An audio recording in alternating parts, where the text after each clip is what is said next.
बोली कृष्ण कन्हैया लाल की। आइए कथा आरंभ करते हैं। कल नरसिंह जी भगवान से मिलते हैं। भगवान ने उनको प्रसाद दिया। क्या क्या प्रसाद दिया? क्या क्या प्रसाद दिया? टोपी, करताल, तुलसी की माला और केदार का राग। और जैसा मैंने बताया कि भगवान ऐसा नहीं है कि एक ही बार आए हैं, भगवान बहुत बार आए हैं। तो उसमें से एक प्रसंग आज सुनते हैं। बहुत प्यारा प्रसंग है। नरसिंह जी की जो पहली पत्नी थी, उनका बहुत जल्दी देहांत हो गया। अब जब किसी की मृत्यु हो जाए घर पे तो भोजन रखते हैं ना। अभी आजकल होता है कि सिर्फ रिश्तेदारों को बुलाते हैं। पहले पूरा गांव जीमता था और ज़्यादा भार ना पड़ जाए तो एक घर से एक व्यक्ति, लेकिन पूरा गांव के हर घर से आपको एक व्यक्ति को तो बुलाना ही पड़ेगा। अब नरसिंह जी के पास धन इत्यादि है नहीं, सब खत्म हो गया। तो उन्होंने कह दिया कि भाई मैं सबको तो नहीं जिमा सकता, तो कुछ ब्राह्मणों को जिमा दूंगा। यानी आप जो रीति रिवाज है वो तो पूरी कर देंगे, पर सबको इतने लोगों को मैं नहीं जिमा सकता। अब उस गांव में जहाँ वो रहते थे, वहाँ के कुछ प्रतिष्ठित व्यक्ति थे, उन तक ये खबर पहुंची। प्रतिष्ठित मतलब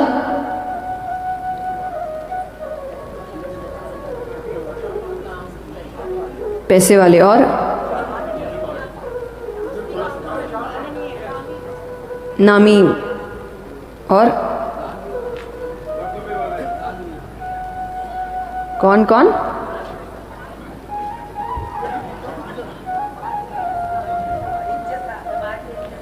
समाज में इज्जतदार और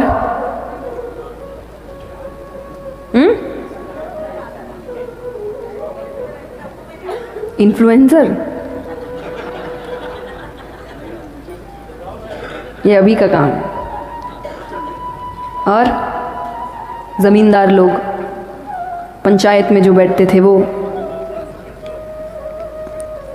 तो आप सही बोल रहे हैं, आपने सब सही चीज़ें बोली। इज्जतदार, धन, जिनके पास बहुत पैसा था, उनका भी पावर बहुत था उस वक्त, तो एकदम सही है। प्रतिष्ठित का मतलब यही होता है, पर यहाँ पे ये मतलब नहीं है। अब आप मैं जो कहना चाह रही हूँ समझ जाएंगे। हर परिवार में, हर समाज में, हर गांव में, आस पड़ोस में कुछ ऐसे प्रतिष्ठित लोग होते हैं जिन्होंने अपने पूरे जीवन में एक भी ढंग का काम नहीं किया, एक भी। पर दूसरों की गलती बताने ये तुरंत खड़े हो जाते हैं। मानो जैसे पूरे समाज को और देश को सुधारने की जिम्मेदारी भगवान ने इनको पर्सनली दी है और खुद के जीवन को सुधारने का कोई काम नहीं है।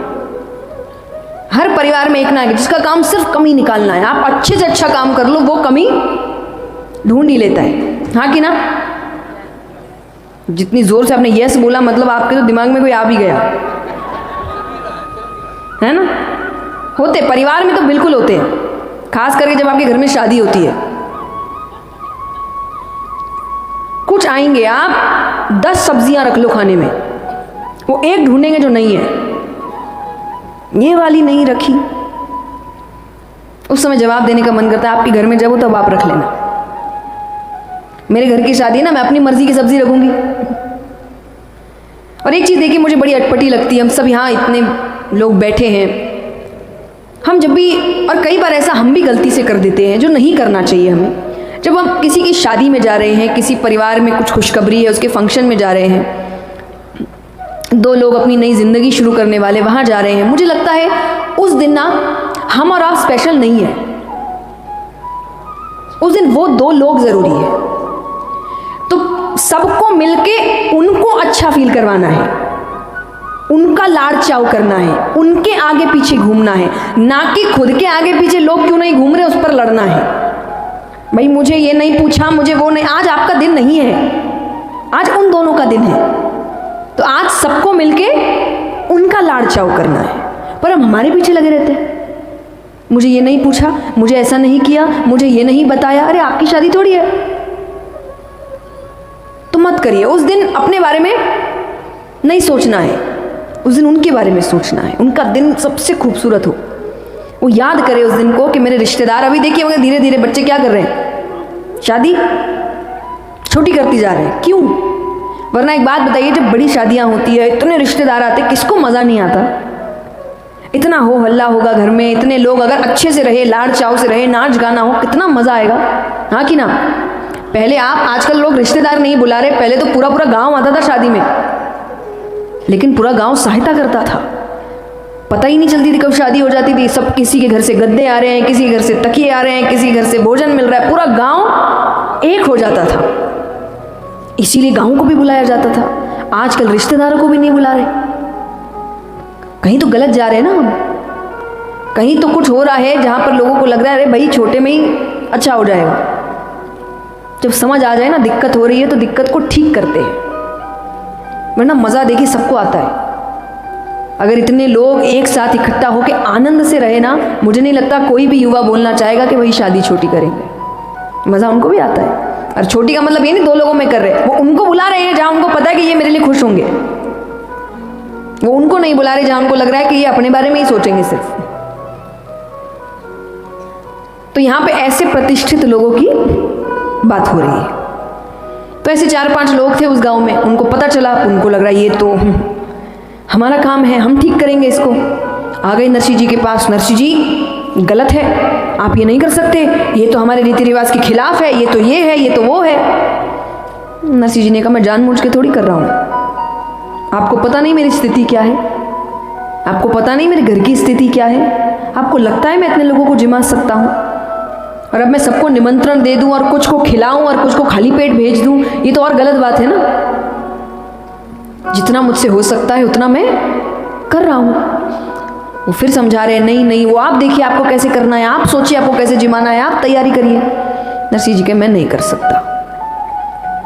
तो उन्होंने कहा नरसिंह जी अब तो आप जिद पे अड़ गए हैं, तो क्योंकि आप जिद पे अड़ गए हैं तो हमें भी जिद पर अड़ना पड़ेगा। तो कल आपके घर पूरा गांव परिवार सहित पहुंच जाएगा। कैसे जिमाना है,